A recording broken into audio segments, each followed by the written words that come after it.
Assalamualaikum Pak. Waalaikumsalam warahmatullahi wabarakatuh. Izin Pak, sebelumnya Vivi minta waktu Bapak untuk wawancara dan sharing-sharing. Jadi begini Pak, terkait tugas di pendidikan guru penggerak yang sedang Vivi jalanin terkait di modul 3.1 ini. Langsung saja ya Pak, Vivi mulai dari pertanyaan pertama.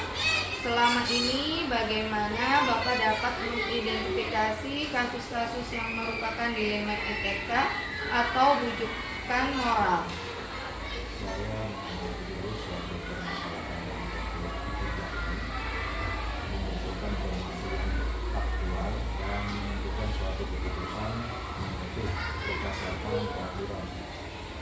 Selama ini bagaimana Bapak menjalankan pengambilan keputusan di sekolah, terutama untuk kasus-kasus di mana ada dua kepentingan yang sama-sama benar atau sama-sama mengandung nilai kebajikan?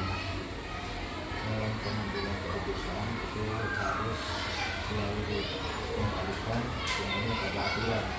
Setiap pengambilan keputusan saya selalu menjalin hubungan dengan mereka sejawat, memastikan bahwa keputusan tersebut benar-benar dipahami karena selalu ada alasan di balik suatu kejadian. Oh, baik Pak. Apakah ada langkah-langkah atau prosedur seperti apa yang biasa Bapak lakukan selama ini? Maka saya akan mencari informasi terlebih dahulu. Saya akan datang ke lapangan turun langsung untuk wawancara dari berbagai pihak. Lalu setelah itu saya menganalisis untuk diambil keputusan yang terbaik. Baik Pak, hal-hal apa saja yang selama ini Bapak anggap efektif dalam pengambilan keputusan pada kasus-kasus dilema etika? Mungkin kalau saya merasa suatu keputusan itu efektif apabila dilakukan dengan akuntabilitas tergantung objek permasalahan di lapangan.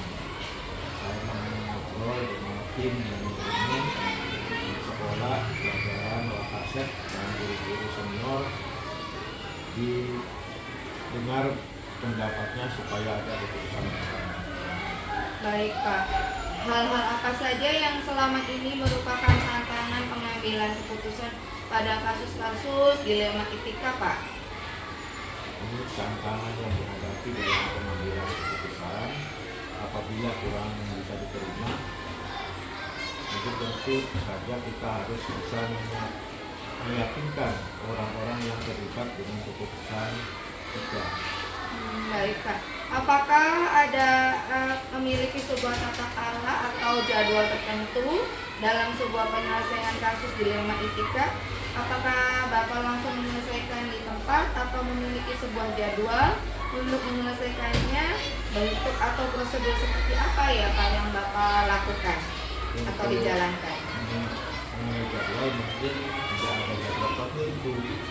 Pokoknya harus bisa diselesaikan dengan baik dan sebisa mungkin selesai tidak terlalu lama. Baik Pak, adakah seseorang atau faktor-faktor apa yang selama ini mempermudah atau membantu Bapak dalam pengambilan keputusan dalam kasus-kasus dilema etika? Faktor-faktor yang memudahkan adalah berasal dari adanya dukungan jajaran wakil kepala sekolah dan guru-guru. Baik Pak, dari semua hal yang telah disampaikan, pembelajaran apa yang dapat Bapak petik dari pengalaman Bapak mengambil keputusan dilema etika? Pengalamannya adalah guru terbaik. Kita belajar dari berbagai kejadian untuk setiap kasus permasalahan yang terjadi di lapangan. Baik Pak, terima kasih atas waktu dan sharing-sharingnya. Saya ucapkan terima kasih. Assalamualaikum warahmatullahi wabarakatuh.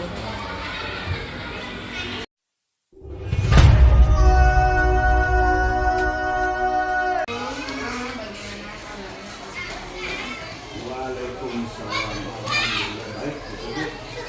Begini Pak, saya ini ada tugas di guru penggerak, terutama di nomor 3.1 ini untuk mewawancarai beberapa kepala sekolah terkait praktik pengambilan keputusan. Bolehkah saya mengajukan beberapa pertanyaan Baik Pak, kita mulai saja ya Pak. Pertanyaan yang pertama, selama Bapak menjadi kepala sekolah di SD Negeri 1 Panongan, adakah satu masalah yang Bapak hadapi sebagai pemimpin di mana masalah itu menimbulkan dilema dalam penyelesaiannya? Jika ada, bagaimana cara penyelesaian masalah tersebut? Baik, terima kasih. Tentu saja Luti, setiap sekolah itu ada berbagai macam masalah. Salah satu contoh yang baru saja saya hadapi. Tahun ini jumlah siswa yang mendaftar di SDN 1 Panongan mengalami penurunan. Tahun hanya mendapatkan 50 orang siswa untuk 2 kelas. Tahun sebelumnya kami bisa mendapatkan 4 kelas. Kami memiliki 18 orang guru. Kelas dan guru bidang studi dengan demikian terjadi kelebihan jumlah guru begitu. Saya merasakan dilema harus mempertahankan atau melepaskan guru-guru saya. Guru di sekolah saya sudah banyak yang bersekitar yang harus mendapatkan jam penuh dan diisi. Yang lain ada guru saya yang status guru tidak tetap atau yang disingkat itu GPT. Jika tetap mempertahankan akan mempengaruhi kondisi keulangan sekolah. Itu diantaranya begitu yang barusan terjadi pada sekolah kami. Baik Pak, dari permasalahan tersebut, apa keputusan yang Bapak ambil? Alhamdulillah setelah saya berembuk dengan teman-teman ya, dengan wakil kepala sekolah, kami berdiskusi membahas masalah tersebut dan kami menyepakati untuk membahas permasalahan ini ke seluruh dewan guru. Dari hasil pertemuan kami menyepakati untuk melakukan pengurangan guru. Ini sangat-sangat terpaksa sekali. Saya harus bersama wakil kepala sekolah ya, dengan dewan guru kami melakukan rapat berdiskusi kembali untuk menentukan siswa guru yang harus terorganisasi. Kemudian kami juga melakukan rapat sosial informasi kepada guru. Kami juga memberikan kesempatan kepada guru honor atau BPT untuk mendaftar pekerjaan di sekolah lain sebagai seorang kepala sekolah. Tentu saja saya harus menyampaikan dengan rasa keberatan hati saya ya, karena harus kehilangan guru yang sudah bekerja sama membangun sekolah kami. Baik Pak, berarti keputusan yang sangat berat tentunya ya Pak. Menurut saya keputusan yang sudah Bapak ambil sudah memberikan solusi terbaik. Jadi dari modul yang saya pelajari saat ini ada 2 jenis dilema ya Pak ya, yaitu ada dilema etika dengan yang merupakan dilema kebenaran lawan kebenaran, dan juga ada bujukan moral yang merupakan kebenaran lawan kesalahan. Menurut Bapak, bagaimana Bapak dapat mengidentifikasi kasus yang Bapak hadapi, mana yang merupakan dilema etika dan mana yang merupakan bujukan moral? Saya akan melihat khususnya begitu, jika kasus tersebut berhubungan dengan hukum, permasalahan tersebut termasuk bukan moral. Tetapi jika suatu kasus yang dihadapi memiliki pilihan yang benar di satu sisi dan benar di sisi lain, maka permasalahan tersebut termasuk dilema etika menurut saya itu sih. Baik Pak, jadi bagaimana Bapak menjalankan pengambilan keputusan di sekolah, terutama untuk kasus-kasus di mana ada 2 kepentingan yang sama-sama benar atau sama-sama mengandung nilai kebajikan Pak? Menurut saya harus mengambil keputusan berdasarkan nilai kebajikan yang harus diperhatikan. Karena dengan menjunjung tinggi nilai kebajikan, keadilan dan kebenaran akan terlihat. Baik Pak, seperti itu ya Pak ya. Kemudian adakah langkah-langkah atau prosedur seperti apa yang biasa Bapak lakukan selama ini? Pertama, saya akan berdiskusi dengan wakil kepala sekolah dalam pengambilan keputusan yang bersifat intern. Dan jika suatu masalah tersebut dianggap cukup sulit untuk saya temukan solusinya dan menyangkut kinerja orang lain, maka saya akan berdiskusi dengan pihak dewan guru di sekolah. Baik Pak. Lalu hal-hal apa saja yang selama ini Bapak anggap efektif dalam pengambilan keputusan pada kasus-kasus dilema etika? Yang dianggap efektif salah satunya adalah untuk berdiskusi dan memiliki bukti nyata kinerja guru selama mengajar, agar kami sebagai pimpinan tidak salah langkah dalam mengambil keputusan yang sangat sulit menurut kami. Baik Pak. Hal-hal apa saja yang selama ini merupakan tantangan dalam pengambilan keputusan pada kasus-kasus dilema etika Pak? Tantangan yang saya hadapi yaitu saya harus mengetahui dan memiliki bukti dari seluruh kinerja guru saya, baik dari administrasi maupun pembelajaran, kegiatan pembelajaran, ternyata aktivitas komunikasi dengan orang tua siswa terkait informasi dari seluruh sekolah, dan hasil kolaborasi dengan rekan sejawat memberikan penilaian seadil-adilnya sehingga bisa menentukan guru yang harus tereliminasi. Oh, baik Pak, seperti itu ya Pak ya.